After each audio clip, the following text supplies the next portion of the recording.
Hey everyone, Kareem right here, and today I have the pleasure of interviewing Marcus Walfridson, who is the owner of Sarasota Paradise. Marcus, thank you for taking the time for joining us today. How's it going?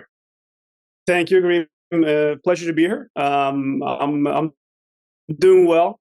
I'm doing well. As you see, I'm in the middle of the water here in my background, but I'm really in Sweden and it's very cold. So I'm looking forward to getting back to Sarasota. Awesome. Sarasota is nice and hot, but could you take me back in time and share how you got involved in the beautiful game? Sure. How much time do you got? I played since I was a kid. Tried to be as good as I could be, which I think I reached. I played semi-pro, eventually in Norway, Division Two. Broke my ankle. Figured had one of these crisis moments, the life crisis moments when you're 23, kind of things. And I figured that the only thing I actually wanted to do, regardless of my mood or how I felt, was soccer. So I figured that, well, I should probably coach them, right? So after playing, I started coaching. So I coached in Norway for almost a decade. Started out with, on the 19 team. First head coach job was in the fifth division. So that's the seventh tier.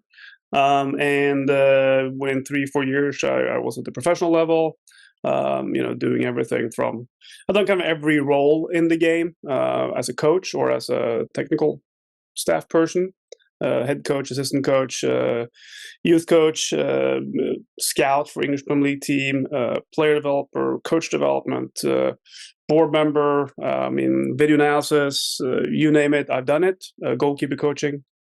So that was kind of the very quick kind of summary of my soccer days. And after leaving Linköping in 2018, I was kind of fed up with coaching and wanted to do something else, and dove into, kind of like you, started getting interested in the business side of things the last couple of years, and always had the American dream. Always wanted to try to experience the U.S. and hopefully live there one day. And I figured, well, how can I get that done? Why don't we start a club?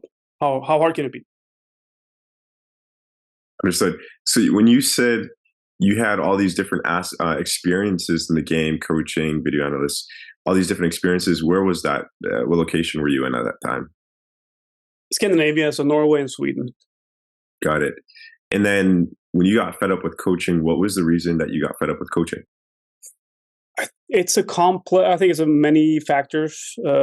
Things factor into that. For me, it was the lack of control of my own destiny was the biggest one. The way I see it, right, is if you're a head coach, first of all, there's very, very few jobs at the top level, right? So if you want to be the best, very, very difficult to get in there. More difficult than if you're a player, right? Because there's less openings.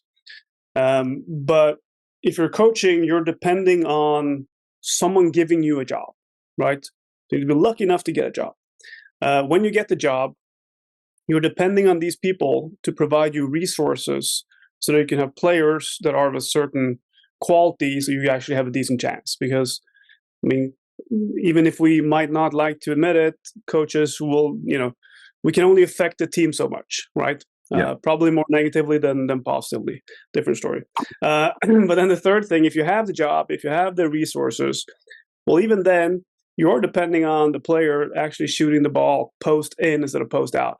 Yeah. Because if you shoot post out, you might get fired, right? So that was kind of where I was at in my thinking, and also combining that with the fact that I am kind of an entrepreneurial person and always kind of like to do other things within the club.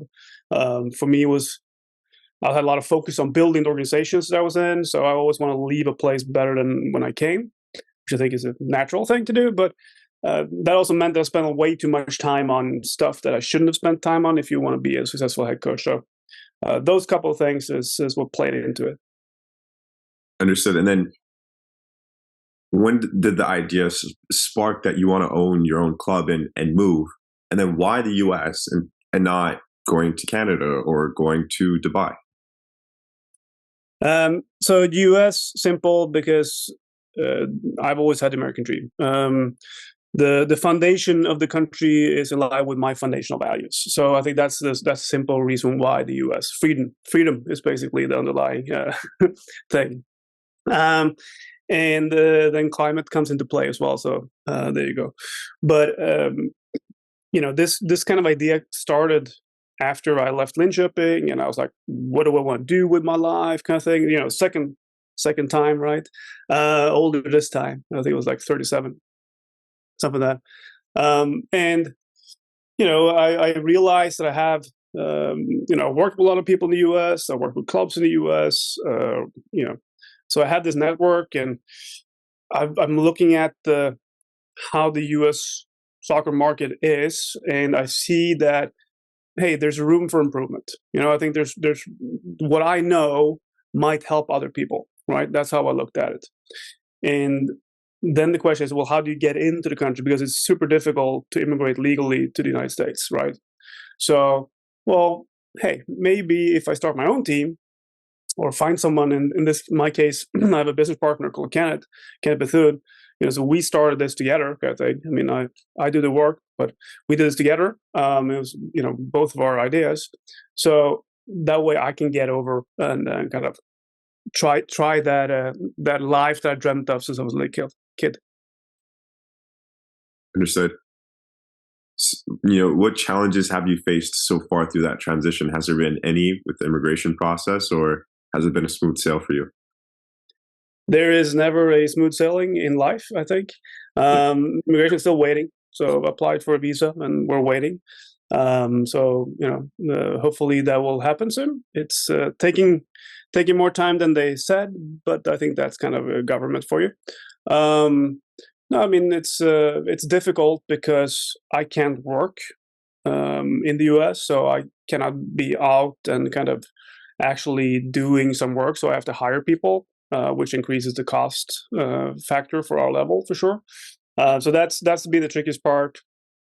So I think we as a club could have been further ahead than we are if I would have been allowed, or if it would be possible for me to actually work as well.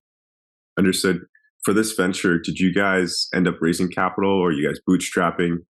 How did you guys go? We're bootstrapping. Yeah. So we're, and the reason for that is because I think it's possible. But when you start a USL League Two level, I do think it's possible to bootstrap it. Obviously, you need a little bit of cash to kind of get started with the franchise fee, but it's not that much.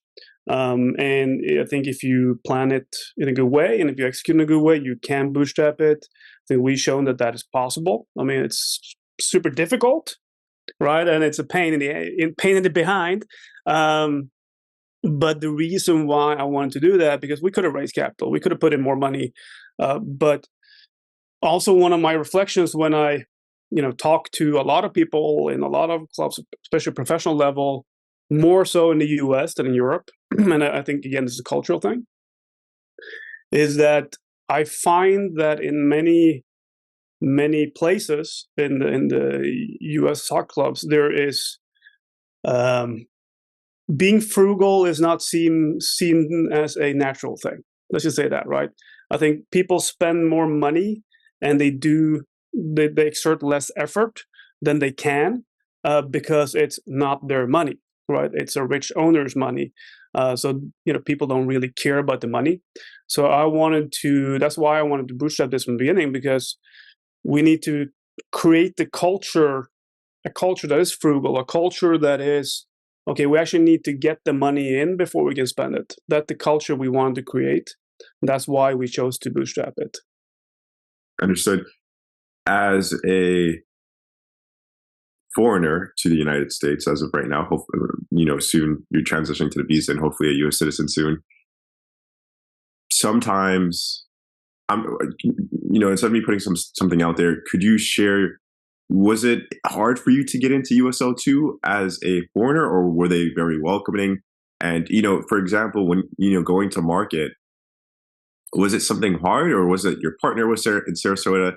You guys spoke to USL and you guys, okay, like USL 2 is the level we want to go to. Sarasota is the market that's open, and we have a business partner. We're going to go there. Or how is that whole transaction? No, it was super simple. I just walked into the headquarters of the USL one day in 2019 and raised my hand, and said, "Hey, I want to start a soccer team." And then we just looked at markets, and because we're well capitalized, so we're good. And then we just, we took a while. We looked at different things. COVID hit, of course. So because we did this in 2019, we started the process in 2019. COVID hit, which set everything back. But at the end of the day, I visited Sarasota first time in 2018, I think, and I just fell in love with the area. So I was like, that was always where my heart kind of wanted the team. The league kind of first kind of asked us to look different directions. But then, as after we done all the due diligence and after COVID, we saw that Sarasota is the place. It's the place that feels the right. I mean, it's home kind of thing, right? That's how it was from day one. That's how it felt first time I came there. So that was pretty straightforward process. The league is great to work with. They do a good job of supporting. So introductions, et cetera, and now we've been around in the area for almost a year. So we're looking back on a great first season, and we're looking forward to continuing developing the team, the club, and hopefully in not too far future have a stadium as well. Nice. In regards to Sarasota, how did you land there? Was it a vacation, family trip? Yeah. So a friend. I have a friend who lived in the area, still lives in the area, but so I came to visit just because it was after I left Linköping, so I didn't have much to do. So I just traveled the world basically. So he was part of the stops on the list, and hung out there for a couple of weeks, a little bit more, and just loved the place immediately. Yeah. And then I've heard Sarasota is like an older demographic. Does that stand true, or? That is how it was, right? So Sarasota is exploding, and in terms of how it's developed even the last few years, like even since 2018, the city has become much younger. So there's a lot of construction going on, a lot of housing, a lot of younger families moving in. So the average age has actually dropped the last couple of years. Last decade is dropped by many years actually. So it's not as old as you think. I mean, Sarasota used to be 20 years ago. It was a dormant retirement home, right? Nothing happened kind of thing. But now you have a vibrant downtown city. You have a lot of stuff going on all the time. It's an MSA that is now 1 million people, right? So it's a lot of stuff has happened, and everything that has happened is pointing in the right direction for soccer interest, right? Which is what we saw when we had we had almost 1,100 people at the last game, right? So it's definitely trending in the right direction for a professional soccer team. Yeah, absolutely. That's something that's interesting. That's really picking up in the U.S. is Tier 4 soccer bringing in 1,000 plus fans to their games, which is amazing for soccer. And 2026 hasn't even hit yet. With saying that, I think this will be my last question for market selection. How long was that process for you to secure Sarasota? I'm not quite sure I understand the question. What do you mean by the time of the process to secure it? So you went to Tampa, the headquarters for USL, and you said this is you guys talked about markets. How long was that process? Did it take you guys a week to figure Sarasota and lock that in with agreement? Oh yeah, no. Yeah. So because of COVID, right, everything took a lot of time. Given that the summer 2020 has disappeared, basically. So we went from starting the process in the summer 2019 to locking in on Sarasota. Trying to think here, but it 21. It was 21 after COVID kind of thing, and we didn't start because the issue in Sarasota is that there's no place you can play professionally. So we tried to go professionally immediately, offering to build kind of a temporary stadium thing, which was kind of shut down by locals, the local government. So we then kind of went back and said, okay, let's start with USL League Two team, and then put our stake in the ground and kind of get to know the people and figure out how it works, so we can actually get something like that done. So therefore, we had to kind of wait to get approval for a stadium to play, right, before we kind of chipped in the franchise fee. So that happened in the fall of, was it now 23? Okay, so 22. The fall of 22, we got the okay from Sarasota High. I think we got it like in more or less September, I think 22. So then we launched immediately, basically. So we launched the team in very, very short time, less than 6 months, which is super stupid. Never do that. It's not a good move. I think we came out of it okay, but definitely not recommending that to anyone. But it can be done. So that was kind of the timelines. Different variables playing into it, of course, with the COVID and the pro angle as the number one. But we found a way. Yeah, and that's pretty interesting. You came into the league 2019, and then 2020 COVID hit. So it was like, how did you know, or what was your thinking process behind still believing in the soccer vehicle that after COVID, this thing's going to survive still and thrive? Because not many people can have that vision or have that belief. What was your thinking process in that time? So this was my kind of dream, right? This is what I wanted to do. So problems will always appear, and you always have two options, right? Either you stop, you give up, or you push through. And for me, it's pushing through. Like, it's whatever it is, it's pushing through. If you want something badly enough, you go and get it. Absolutely. You mentioned wanting to start at the higher level. So was that USL 1? Yeah, that was the league we were looking at. Yeah. Understood. So now you guys are secured in USL 2. So is there, if you're able to share, in the agreement, were you guys able to add in that we're launching a USL 2 team, but in 2 years' time or 3 years' time, we want to be able to launch a USL 1 team? Is that in the agreement, or has that? Yeah, so that's what we're going to do. So we're going to have a USL League 1 team in Sarasota within 2 to 3 years. Understood. And then, there's other leagues. You got the UPSL, you got the NPSL, you got NISA. Why USL 2?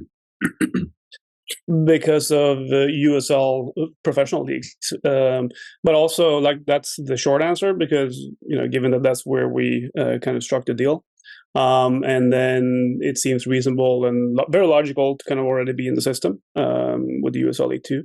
Now, besides that, because we looked at everything, I think that the USL it's a stable league, does a great job in developing it. I think they've done an awesome job last 4 years with developing the league, and I think more interesting things will happen in the league that will benefit soccer fans and the soccer community in general. So that's kind of and it's professionally run, right? Whereas NISA is not, for example. So that's a very simple decision. Understood. Have you approached those other leagues to check them out, or? I mean, when you start something, right, you always look at all the options. I think that's very important, regardless of what you do. You should always do your due diligence. So, of course, we did that. But like I say, it was a very, very simple decision to make at the time. Understood. We're 2.5 years away from the World Cup. Where do you see your club before that time? Well, I see us doing having an amazing year in League Two next year. Going to the playoffs and actually making a mark in the playoffs. Goal is to win it all. That's why why you compete, right? Getting a stadium started. 2.5 years might be a little bit tight in getting it done, but at least getting it started. And hopefully we launched a USL League 1 team in the same year as the World Cup. Nice. When you say build a stadium, what goes into that? Who needs to be a part of that? And what vehicles are you guys going to use to raise the capital? There's a lot of stuff that goes into that, and we are currently working with different partners that are doing some who are doing a lot of heavy lifting at the moment. So I can't discuss a lot of stuff at this time. Yeah, But I think it's having great partners. I think it's having the city. As we have in Sarasota, we have a city government that's amazing. A very, very supportive mayor and city commission.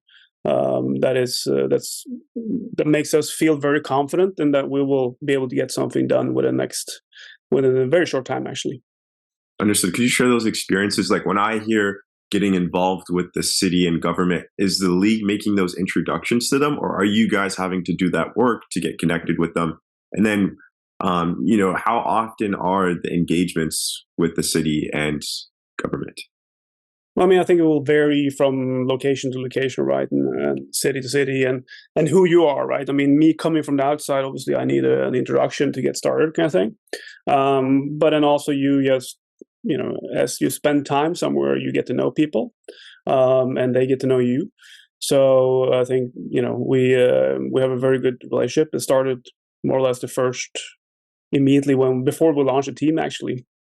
So that's been really good. We meet with different parts of the city, definitely monthly. Everything from politicians to city government, different areas, right? So, and all these meetings have been a very positive surprise for me because I really think that the people who work in Sarasota City of Sarasota government is. It's truly a great culture they've been able to build there. Very forward-looking and very, very positive atmosphere. So I'm very, very happy to be in Sarasota and work with these people. Yeah, if you don't mind sharing, like month to month calls, what does that look like? Is it just always updating them on the project, like what's going on, or is it It's different things, right? During the season, it's seasonal things. Between the seasons, different things. Like before the season, obviously, a lot of conversation about different things.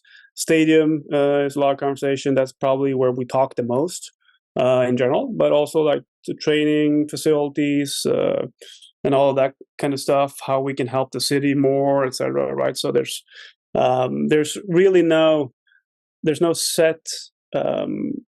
I don't think it's a set playbook either on how you can kind of work with the local government. I think you need to find out like who are you, what are you good at, what are you doing, because every project, every club is different, and who are the people, right? Who are the people, and then what's going on, and who are the stakeholders, right? So you need to have all those pieces mapped out before you can even start thinking about how to do it. And then when you get into it, just things happen, and you deal with it. understood?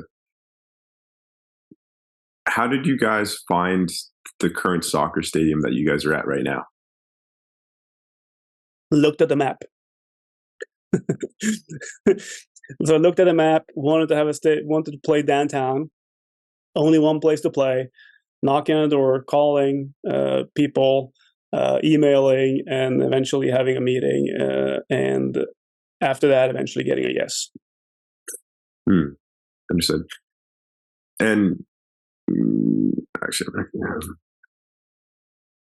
what are 3 things that you would like to see in the club improve for next year? 3 things. I think we want to extend our family, right? So we want to build out our family, especially like obviously we want more people to watch the games, obviously.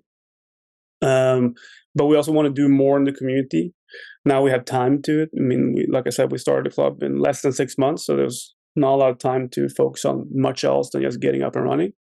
And we want to extend our family in the local business network, right? I think that's maybe the main thing that we didn't have time to do. Get involved with more corporate partners because that's important for us to be able to help them as well.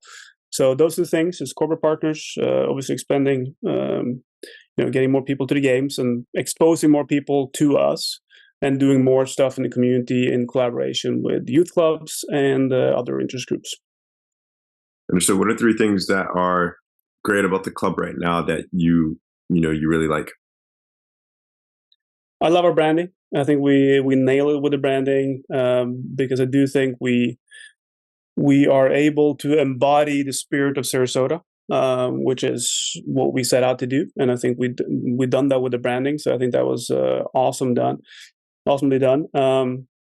I also think we left an impression that was bigger than I thought. We had more people coming to the games than I thought. We had definitely more engagement than I thought. So those two things are top two, and then the people that work for and with us, meaning that both staff who are paid and unpaid volunteers, like, we can't do this without our people. So those three things are really good. The people are great.